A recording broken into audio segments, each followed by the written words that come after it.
This is Captain Jack's, one of Colorado Springs' best-known mountain bike trails. The name sounds like it belongs to a soldier, an outlaw, or a frontier gunman. But Captain Jack was a woman. Eileen E. Jack was a miner, business owner, storyteller, and self-proclaimed mining queen of the Rockies.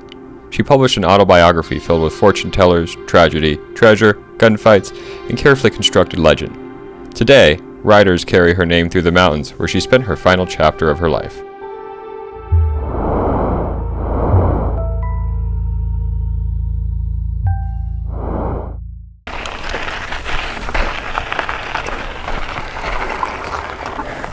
Today, we're high above Colorado Springs in the mountains on the trail to Captain Jack's. This is the beginning of it, and this is a larger trail network that connects North Cheyenne Canyon, Mount Buckhorn, Trail 776 that we just ascended, as well as the Jones Park area. You can go all the way up to the top of Pikes Peak, and you can ride all the way down, and this being your end point. So let's check it out. The route most widely associated with Captain Jack's carries the Forest Service designation, Trail 667. Local use of the name has not always matched one perfectly fixed line on the map. Depending on the era, map, or rider, Captain Jack's may refer to Trail 667 or a connected part of the surrounding system. That uncertainty fits the person behind the name. Eileen Jack left behind real records and real accomplishments. She also left a version of her life written in the language of a Western adventure. To meet her, we have to begin with the book she sold to visitors more than a century ago. You took a bite out, baby, in the middle. I do believe that you came up run. I thought I was only trying to be gentle. Said I should leave for the sun. Eileen published The Fate of a Fairy in 1910. It's part memoir, part frontier performance, and part self-made mythology. According to the book, she was born in Nottinghamshire, England on November 4th, 1842. The story opens with a fortune teller predicting that Eileen would cross oceans, suffer great sorrow, and search for a hidden treasure. That prophecy gives the book its shape. Every loss and every new beginning appears to push Eileen towards the person she would eventually become.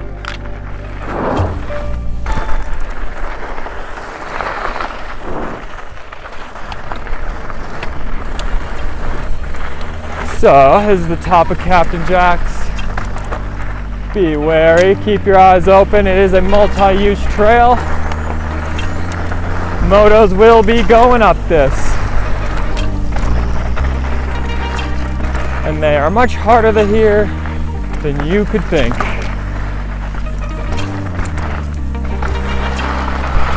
Yoo-hoo! So Captain Jack's has two sections.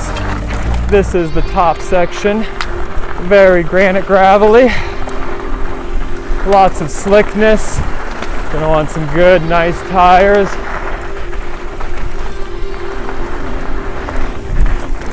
Nice drop coming up.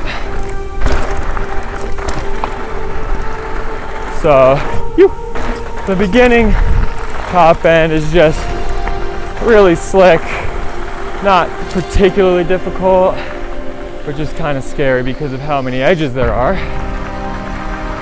And then brings you out here. Some details in her account can be supported by other records. Others are difficult to verify. And several episodes read like stories polished through years of retelling. That does not make this book useless. It makes it revealing. Eileen wants readers to see a woman tested by hardship, who refused to remain inside the role society assigned her. She traveled widely, endured the deaths of people close to her, and followed opportunity west as mining camps promised wealth and reinvention.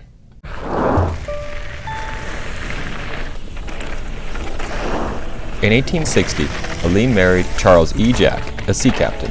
After his death, she kept more than just his name. She adopted his title.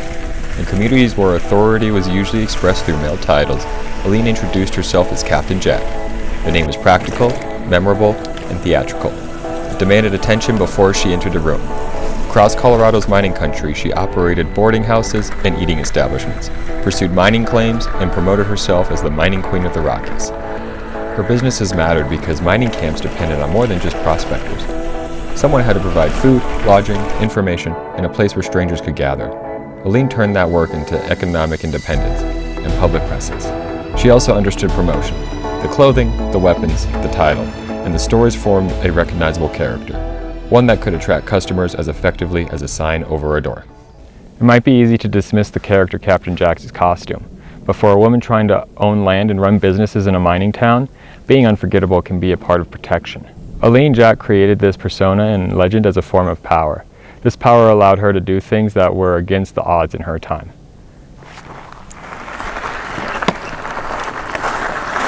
The most cinematic example comes from Aline's account of the Black Queen mine.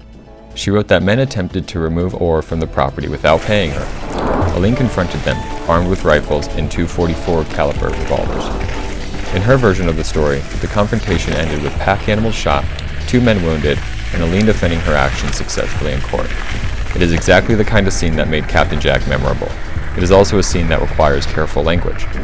The episode comes to us through Aline's own autobiography. Not every dramatic detail can be independently confirmed. So the responsible version is not, this happened exactly as written. It is, Aline told us the story about herself, and she chose to show readers that she could not be intimidated. She rented cabins, served meals, led burro and mining excursions, posed for photographs, told stories, and sold copies of The Fate of the Ferry. Visitors were not only buying food, lodging, or a trip into the mountains, they were buying an encounter with Captain Jack. Aline turned her own story into part of the tourist experience. The mountains became her stage, and the characters she had built in mining camps became the reason people remembered the visit. Captain Jack's Trail commemorates Aline Jack in her association with High Drive and the surrounding area. The landscape holds her name because she became a part of its local memory. Aline died in 1921 and was buried at Evergreen Cemetery in Colorado Springs. Her tourist cabins and mining ventures did not become the lasting monument. The name did. And after a little bit of meandering into some uphills, it's time for the down. So, Captain Jack's, from my understanding, was first built by motocrossers, but things didn't stop changing once mountain bikes showed up. This trail, 667 as a whole, goes between public city land and national forest land. So that makes things interesting. And on top of that, this trail follows a protected watershed.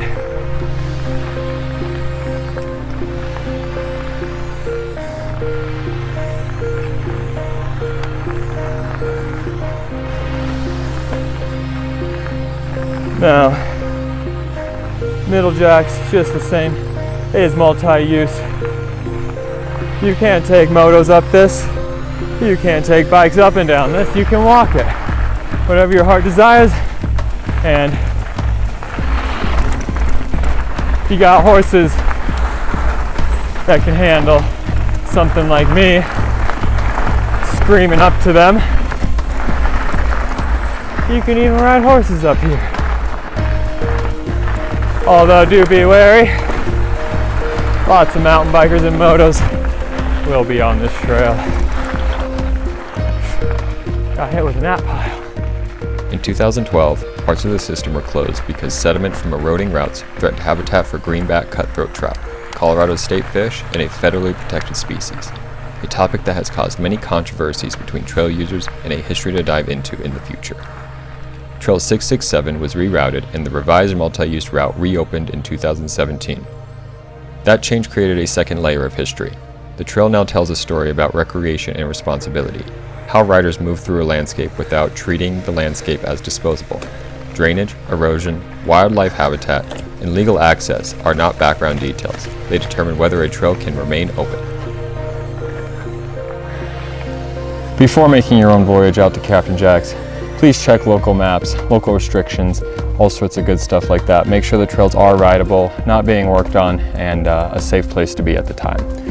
Things such as fires, forest mitigation, for wildfires and things like that can really cause an effect on if these trails are capable of being ridden at the time that you're around. For example, Captain Morgan's here. There's 2 trails this way, some of the only trails that come off of Captain Jack's. Captain Morgan's used to be an unsanctioned trail. Due to its popularity, it actually became sanctioned and is one of the, if not the hardest sanctioned downhill trail in Colorado Springs. Definitely for a lot of people looking at a 160, 170 style travel bike, although I have seen and have experience riding it in downcountry bikes, so skill level is going to be a really important part of that trail. It's really slick, lots of rocks, jumps, drops, something we're going to check out here in the future. Other way is going to be gravel gutter, sesame. It's got lots of different names. That is going to be a two-way trail, as you can see above us. I just wanted to point these out, thought these were awesome. But more is yet to come on Captain Jack's here. Some of the favorite parts of the trail. Let's go. Aline Jack's story survives in the space between documented history and self-created legend. The book gives us her voice, but not a neutral record. It contains dramatic episodes that are difficult to verify. It also contains outdated and offensive descriptions of Indigenous and Roma people, language that should be acknowledged as part of its time and prejudice, not repeated as the objective truth. Reading Aline responsibly means holding two ideas at once. She was a skilled self-promoter who shaped her public image, and she was a real woman who built businesses, pursued mining interests, traveled widely, and survived loss, and claimed a title that people remember. The legend does not erase the history. The history does not require us to believe every legend. What matters is why she told these stories and why Colorado Springs kept telling them after she was gone. Captain Jack represented courage, independence, spectacle, and the possibility of becoming someone new in the mountains. More than a century after Aline Jack's death, riders still carry Captain Jack's name through these mountains. The modern trail is not the path she built. It is the place where local memory attached itself to her story.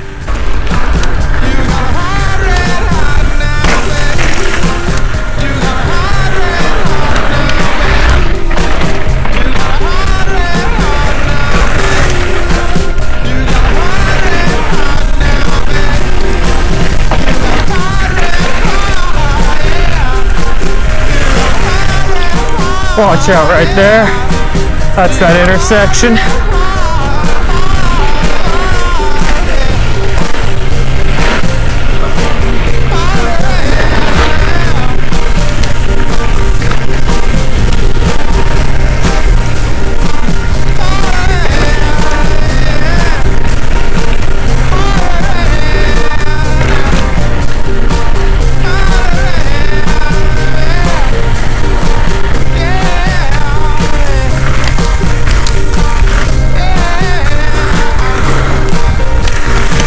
The next time you see a Captain Jack trail sign, remember the captain was a woman. She was also an entrepreneur, storyteller, miner, and one of the most enduring personalities in the Colorado Springs area.